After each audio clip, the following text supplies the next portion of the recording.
Have you ever felt like life is dragging you round and round in circles? No matter how hard you try, you always end up at square one.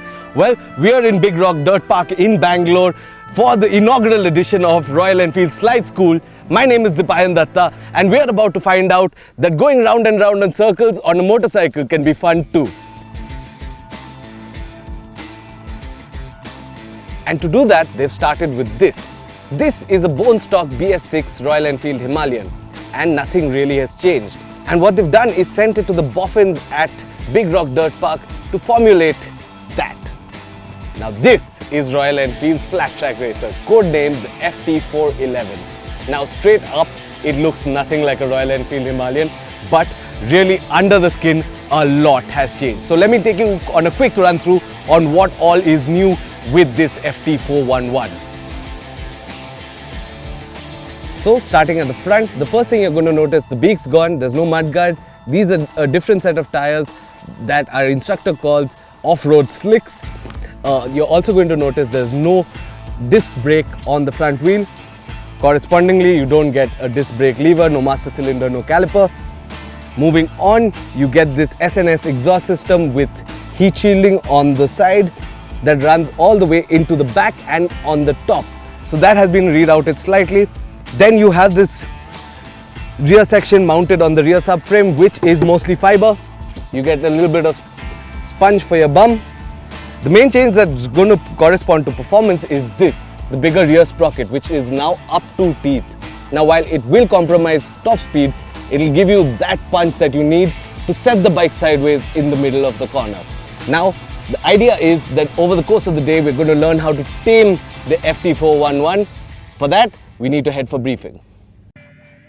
And if you thought the bike was cool, meet our instructor, Johnny Lewis, pro flat track racer and founder at the Motor Anatomy Flat Track School. And before we show you how we fared, this is Johnny, breaking physics and making it look easy on the Himalayan Flat Tracker.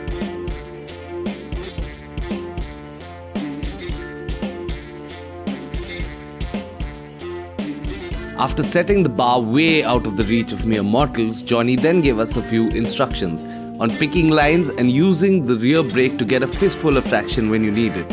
And most importantly, keeping your eyes trained on where you want to go, before sending us out to put that theory to the test.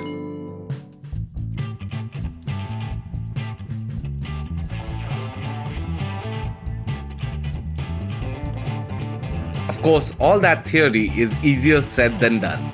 The next 2 hours were spent slipping, sliding and barely staying in the saddle. Well, almost. But eventually, going round and round the same corners for God only knows how many times, we started to put the pieces together. Not nearly as fast, as smooth or as effortlessly as Johnny, but we were getting there and having a blast while doing it.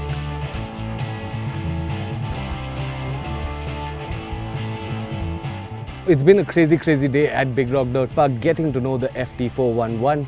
Now, as it is with any form of motorsports, it takes a little time to get to know what the sport is all about and get really into it.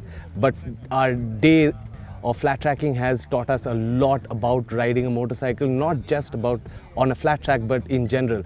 It teaches you that throttle control and line of sight is so important. If you would like to come down and do the flat track school, you can check it out on royalenfield.com or bigrockdirtpark.com, where you can check into slide school and go through the rates and stuff like that.